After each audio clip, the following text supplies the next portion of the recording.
Major, cuando uno viene a EICMA no es solo la feria, Ajá. hay muchas cosas que ver. Ya visitamos el museo de Ferrari, hoy vamos a visitar la planta de Ducati y el museo de Ducati.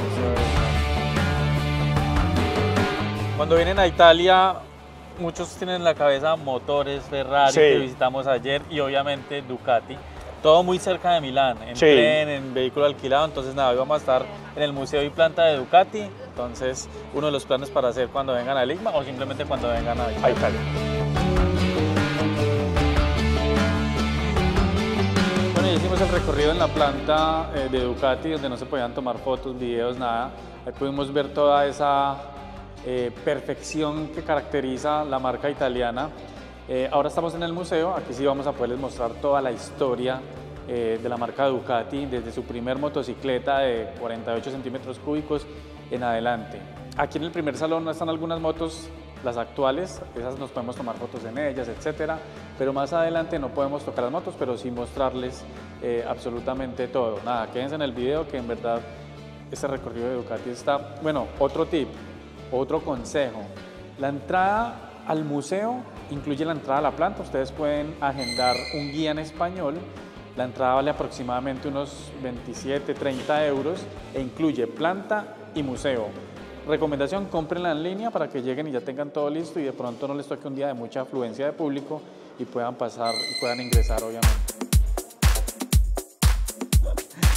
Bueno, acá en el museo podemos ver toda la cronología de las motocicletas Ducati, iniciando desde una de sus primeras. Esta no fue la primera. Ellos incursionaron en el motociclismo luego de fabricar transistores, cámaras de fotografía, calculadoras, e incursionaron con esto, que aquí les vamos a mostrar, que es el primer motor, que se llama Cucciolo T1 y es el primer motor que desarrolló Ducati. ¿Y cuál era como la novedad de esto? Que las personas compraban el motor y se lo adaptaban a sus bicicletas. Les daban aproximadamente velocidad máxima 50 kilómetros por hora y recorrían 100 kilómetros con 1 litro de combustible, 48 centímetros, 1,5 caballos de potencia, y aquí ya lo vemos puesto en una bicicleta. Entonces este fue, por decirlo así, el primer motor de Ducati que se lo ponían a las bicicletas. Entonces, luego del lanzamiento de su primer motor, el Cucciolo o cachorro, que se podía poner en bicicletas, y dado el éxito de ello, empiezan a producir motocicletas. Esta fue la primera motocicleta, la Ducati 60. Motor 4 tiempos, 2 válvulas, un poco más de 2 caballos. Sistema de amortiguación bastante curioso. No sé si esto sea regulación, pero aquí tenemos una especie de bieletas. Ahí está la motocicleta Ducati 60. Una de las características más importantes que tienen los motores Ducati es el sistema desmodrómico, y es lo que los ha caracterizado desde 1956.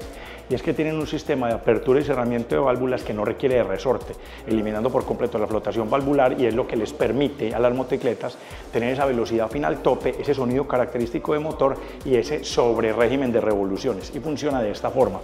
Normalmente en un motor tenemos 2 árboles de levas, el de admisión y el de escape. No importa pues en el orden en el que estemos, el de admisión y el de escape. Y ese árbol de levas, junto con un resorte, es el que se encarga de abrir y cerrar las válvulas. Pero en este caso, en el sistema desmodrómico, tenemos otro árbol de levas en esta parte de acá, que es el que se encarga a través de estas levas de cerrar las válvulas. Entonces aquí vemos, en el caso, por ejemplo, aquí vamos a empezar a abrir esta. Entonces si ven que esta leva es la que se encarga de abrir esta válvula, aquí la está abriendo. Y esta leva que tiene aquí arriba, mírenlo aquí, es la que se va a encargar de cerrar nuevamente la válvula. Aquí está, vean, ¿sí ven? Este se encarga de abrirla y este se encarga de cerrarla. Entonces este sistema desmodrómico de Ducati es el que les ha permitido estar casi que a la punta de la mayoría de los campeonatos en los que se meten desde hace muchísimo tiempo. Y la primera motocicleta en equipar este sistema desmodrómico, que fue desarrollado en 1956, es la 125 Sport en 1959. En 1962, el importador de Ducati para los Estados Unidos le solicitó a Ducati una motocicleta que se pudiera meter por cualquier campo para poder atraer, por cualquier terreno para poder atraer público muchísimo más joven. Y es por eso que Ducati saca la Scrambler 450, una motocicleta con motor monocilíndrico de 450 centímetros cúbicos, capaz de meterse por cualquier terreno. Venía con llantas un poquitico más tachudas, suspensiones de recorrido más largo, filtro de aire de acceso mucho más fácil, y tiene unas características como muy bacanas. Entonces vemos, por ejemplo, los manilares mucho más cómodos. Por acá tiene la manigueta del shock Por aquí tienen la manigueta del descompresor porque era que prende la crán, pero el crán es al otro lado. Los cambios son a este lado. Tiene por allá una característica muy rara que Edgar descubrió, que tiene la pata por además escondida que un berraco, pero ojo cómo funcionaba el sistema de distribución, es decir, cómo funcionaba el sistema de árboles de leva. Esto tiene un piñón acá, un eje que tiene arriba un piñón y ese piñón es el que se encarga de accionar los ejes de levas. En este caso esta moto no tenía el sistema de desmodrómico de actuación de válvulas. Entonces, nuevamente es un piñón aquí abajo con un eje aquí, con otro piñón en la parte superior que se encarga de mover los ejes de levas. Y de acá, desde este piñón, se manejaba el velocímetro. De acá podías ajustar las cunas de dirección de la moto, carburador del orto, y era un motor de, por aquí dice 27 caballos de fuerza y pesaba 145 kilos. Es decir, la Scrambler que usted ve ahora en los concesionarios o por ahí andando en Colombia, esta es la moto original.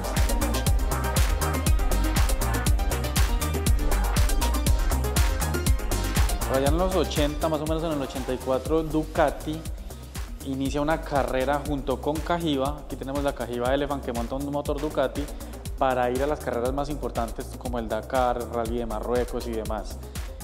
Crean esta motocicleta, repito, junto con Cagiva, montando el motor Ducati, y por allá en el 90 y en el 94 Eddie Orioli consigue por fin una victoria en el Dakar.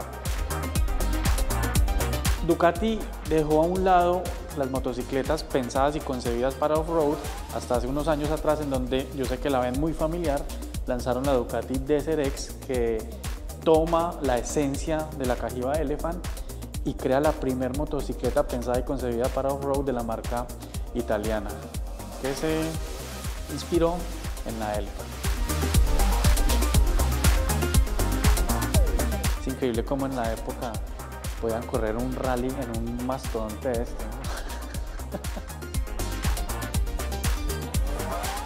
En 1986 Ducati ya empezaba a experimentar con motores refrigerados por agua y también empezaba a experimentar con carenados muchísimo más aerodinámicos. En este caso vemos la Paso 750, una Ducati que Ducati sacó con ese nombre en homenaje a un piloto que falleció en Monza de apellido Pasolini, pero lo que vemos es un desarrollo en aerodinámica. Todo en la motocicleta está pensado desde ese punto de vista. El guardabarros, el faro, todo el carenado completo, incluso los espejos que están escondidos detrás de las direccionales de acá, están pensados en el flujo de aire controlado alrededor de la motocicleta. Tenemos la entrada de aire del radiador por acá y la salida de aire, el radiador en esta parte, quiere decir que expulsaba el aire caliente hacia afuera y sacándolo del motor por completo. Una motocicleta de 61 caballos de fuerza, con motor bicilíndrico, 4 tiempos, con un sistema de chasis doble viga que alcanzamos a ver en esta parte por acá abajo incluso. No era un chasis autoportante como lo veíamos en otras motos de Ducati, sino que era un chasis de cuna, de doble cuna, que venía por acá, por la parte de abajo. Muy bonita la moto, muy llamativa, muy interesante ver cómo cambia ese proceso de los 70s, de principios de los 80s, a mediados de los 80 más o menos, cuando pasamos de motocicletas con muy poco carenaje, o un carenaje que no se pensaba mucho en aerodinámica, a motocicletas pensadas desde la aerodinámica en un principio. Esta es la Ducati en la que Mike Hellwood ganó la Isla de Man en 1978. La categoría Fórmula TT, que era por motocicletas de calle, convertidas a motos de carreras. En 1993 Ducati desarrollaría una de sus motocicletas más exclusivas de la historia, únicamente con 63 unidades. Y aquí está la unidad 01, la primera unidad de supermono que se hizo en la historia, está aquí en el Museo de Ducati. Y esta es una motocicleta que Claudio Domenicali, uno de los ingenieros más prestigiosos de Ducati, desarrolló para un campeonato que era casi que una monomarca, que eran motocicletas monocilíndricas. En este caso, acá, tenemos un motor monocilíndrico cuyo sistema de válvulas se accionaba también por correas en un chasis tipo trellis con clutch seco, con tijera de Superbike, que vemos esta tijera extremadamente reforzada. Toda esta parte de acá, todo esto que vemos es material añadido para darle más rigidez a a la tijera, y un sistema también de aerodinámica pensado específicamente para esta motocicleta, desarrollado en túnel de viento. Una motocicleta extremadamente costosa, por eso solo se hicieron 63 unidades, normalmente esta es la número 1, y de acá se saca la inspiración después de muchos años para volver a hacer la Ducati Hypermotard Mono 698. De acá se saca la idea, pero el motor viene de otra motocicleta que les vamos a mostrar un poquito más adelante. Otra de las cosas que se toman, en este caso en esta motocicleta, es la entrada de aire con un sistema, llamémoslo así, ramer. Nuevamente el aire, a medida que se va comprimiendo el área por donde pasa, va aumentando la velocidad. Entonces tenemos una toma de aire frontal que entra por aquí y va a través de este conducto en fibra de carbono, que vemos que se va achiquitando, se va compactando, por eso le da muchísima más velocidad para entrar a una caja filtro, que es esta caja filtro que está aquí, para tener más presión de aire dentro de la caja filtro. Vemos suspensión regulable de manera manual, muy fácil sin necesidad de herramientas, es decir, con estas perillas lo podemos accionar, podemos ajustar la suspensión, mucho más fácil. Tenemos acá clutch hidráulico, frenos Brembo también en la parte delantera, amortiguador trasero Öhlins, escape Terminioni, guardador delantero en fibra de carbono, guardador trasero en fibra de carbono, rines Marchesini y llantas Michelin de 16.5 en la parte trasera. En el 2003 Ducati decide entrar, después de ser exitosísimo en el Campeonato Mundial de Superbike, decide entrar al Campeonato Mundial de Motociclismo, más conocido como MotoGP, y lo hace con Loris Capirossi y con Troy Bayliss. Troy Bayliss se coronaría como el novato del año y Loris Capirossi ganaría algunas carreras con la Ducati Desmosedici, en este caso se llamaba la GP03. Nuevamente es el ingreso de Ducati a la tecnología, pues a la categoría, y ya entraba pisando bastante duro. Vemos todavía el chasis tipo trellis, que más adelante va a cambiar, vemos el chasis tipo trellis y el subchasis todo completo en fibra de carbono. Toda esta parte de acá es el subchasis, el chasis tipo trellis los acompañaría viniendo desde motocicletas muchísimo más antes, de principios de los 90, nuevamente hasta por acá en el 2003, e incluso un poco más adelante lo seguiría acompañando en este campeonato. Ducati quedaba de segunda en el Campeonato Mundial de MotoGP en su primer año de empezar en la categoría. Una moto muy interesante, muy llamativa, que tenía un sonido muy diferente a lo que estábamos acostumbrados y equipaba un motor V4, con el cual Ducati se quedaría muchísimos años más desarrollando, pues, y cambiando dependiendo de la normativa del campeonato. En este caso eran un motor de 999 centímetros cúbicos y eran motos muy chiquitas, muy compactas. Tenían suspensiones Öhlins adelante y atrás, vemos conectores de sensores por todas partes en la motocicleta, vemos conectores por varias partes de la motocicleta, ajuste de precarga del amortiguador trasero en esta parte de acá. Todo el carenado es en fibra de carbono, lo que podemos ver como por ahí por encima, clutch Brembo hidráulico, tablero completamente digital Magneti Marelli, horquillas en magnesio también, y al parecer esta era la moto de repuesto de Loris Capirossi, porque está marcada por ahí con un 2, normalmente las marcan así con un 2 cuando es la moto de repuesto del piloto. Pero entonces ya después, en el 2007, con el cambio de regulación en la categoría, en donde los motores tenían que pasar de 1000 centímetros cúbicos a 800 centímetros cúbicos, Ducati tuvo que rediseñar por completo su motocicleta, su Desmosedici. Esta se llama Desmosedici GP07, y Casey Stoner se ganaba 10 carreras del Campeonato Mundial de Motociclismo y Capirossi se ganaba otra de las carreras en esta Desmosedici 800. Entonces ya era un motor completamente diferente al que estábamos acostumbrados anteriormente, porque no era solo una disminución de cilindrada, sino que tuvieron que cambiar toda la electrónica, tuvo que cambiar y tuvieron que cambiar muchísimas cosas. Modificaron ciertas partes en el chasis, ya no vemos solo como el subchasis en esta parte, sino que vemos el subchasis haciendo parte integral del soporte de la motocicleta en esta parte de acá. El escape Terminioni era un motor muchísimo más chiquito y la idea era reducir un poco el consumo de combustible de las motocicletas, pero terminaron siendo motocicletas extremadamente rápidas, y Casey Stoner demostró ser un piloto increíble, capaz de dominar la Ducati Desmosedici en el primer año. En el 2007 Ducati se llevaría el campeonato mundial de MotoGP con apenas 4 años de haber entrado en la categoría mundial. Linda, todavía me parecía linda en esa época. En el 2016, Gigi Dall'Igna entraría a ser parte del equipo de carreras de MotoGP de Ducati, desarrollando una moto completamente diferente que se convertiría en en la motocicleta, llamémoslo a copiar, digámoslo así, en el tema de aerodinámica. Ya empezamos a ver una moto pensada desde la aerodinámica de la motocicleta que le permitía superar los 350 km/h y ser una moto supremamente estable. Lo notable de esta motocicleta es lo chiquito que es el centro de la motocicleta, es decir, la parte donde el tanque se junta con el asiento, pero también toda esta parte aerodinámica que es lo que vemos ahora, que llama como la atención en las motocicletas de MotoGP. Pasamos del 2007, una moto con cero aerodinámica, al 2016, una moto pensada desde cero en aerodinámica.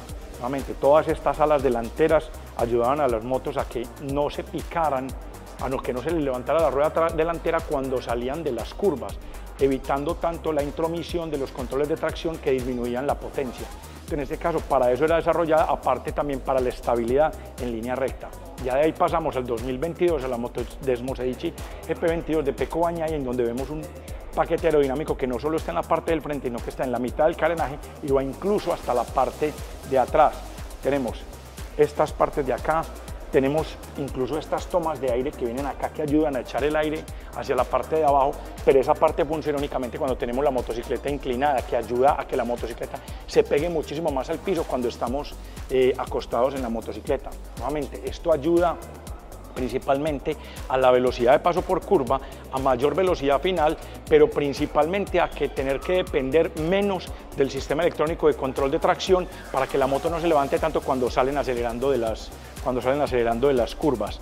Esta moto incluso se ve muchísimo más grande que la de Andrea Dovizioso, que era del 2016, ya todavía continúa con el chasis de aluminio, al cual cambiaron, por allá como en el 2016 cambiaron de ese chasis tipo Trellis, cambiaron a chasis, en el 2016 cambiaron a chasis tipo Trellis a chasis de aluminio. Ya aquí vemos unos comandos con una cantidad de cosas, ya vemos el sistema de largada, ya vemos, no pues, mira toda la cantidad de palancas que tienen acá, tienen por ejemplo esta leva acá, tienen esta leva de acá, tienen esta leva acá, esta es la del sistema de control de altura para poner la motocicleta más alta o más bajita, lo utilizan con esto. Este es para ajustar la distancia de la manigueta de freno. Esto es un freno trasero que utilizan con la mano, nuevamente cuando están curveando, de pronto es muy difícil pisar el freno trasero, entonces por eso utilizan el freno de pulgar. Y lo utilizan también como control de tracción. Vemos unos discos de carbono grandísimos con unas pinzas Brembo, y otra cosa súper interesante, a ver si tenés que acercar un poquitico más para que puedas ver, es que las suspensiones, las botellas de la moto son en fibra de carbono, no es un recubrimiento, la botella como tal es en fibra de carbono. Todos los carenados son en fibra de carbono para disminuir el peso, y entonces uno las ve como en carreras, y uno las ve que son como perfectas todas, pero usted va a ver, y hay calcomanías mal pegadas, y hay pintura de pronto como mal echada también, pero sin embargo sigue siendo una obra de arte. Y después, en el 2022, Álvaro Bautista vuelve a retomar el campeonato mundial de Superbike después de que casi se lo gana en el 2019 con la Ducati Panigale V4R F22, una motocicleta divina, espectacular esta motocicleta, con unos discos delanteros grandísimos, con unas pinzas Brembo que vemos aquí incluso que tienen refrigeración, con sensores de velocidad en los discos, rines forjados, rines maquinados, y una electrónica pues que se la sueña un piloto de un F22. Con esto terminamos la visita al Museo de Ducati en cuanto a la parte de motocicletas. Espectacular hacer como ese recorrido por la historia, sobre todo en esta parte competitiva que tanto nos llama la atención. Sigue EICMA.